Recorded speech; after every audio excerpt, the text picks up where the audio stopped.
नमस्ते दोस्तों। आज हम पढ़ने वाले हैं sympathetic effects on the eyes. यानी जब सिंपैथेटिक नर्वस सिस्टम एक्टिवेट होता है, आपकी आंखों पर क्या असर पड़ता है।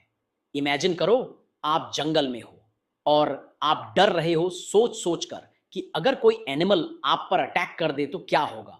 इस डर के माहौल में आपकी आंखों में क्या चेंजेस होंगे। स्ट्रेस के टाइम पर हम नेचुरली दूर की चीजें देखना चाहते हैं और इसके लिए सिंपैथेटिक सिस्टम हमारी प्यूपिल को डायलेट कर देता है ताकि ज्यादा से ज्यादा लाइट आंखों में जा सके और हम इजीली रिएक्ट कर पाएं।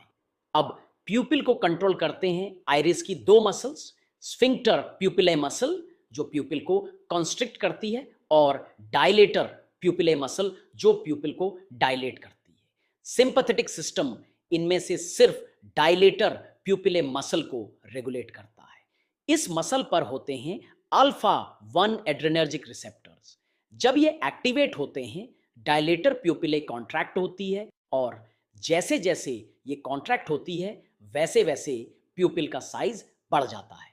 यही प्रोसेस को हम बोलते हैं प्यूपिल डायलेशन। अब चलिए बात करते हैं लेंस के शेप की। लेंस का शेप कंट्रोल करती है सिलियरी मसल। जब सिलियरी मसल कॉन्ट्रैक्ट होती है, ये आगे की तरफ मूव करती है।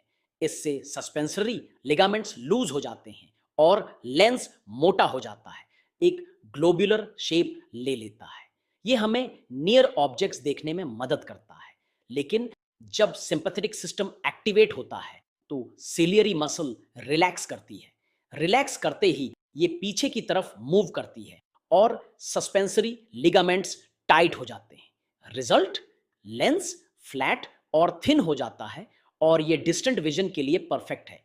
इस रिलैक्सेशन के लिए रिस्पॉन्सिबल होते हैं बीटा 2 एड्रेनर्जिक रिसेप्टर्स जो सीलरी मसल पर होते हैं।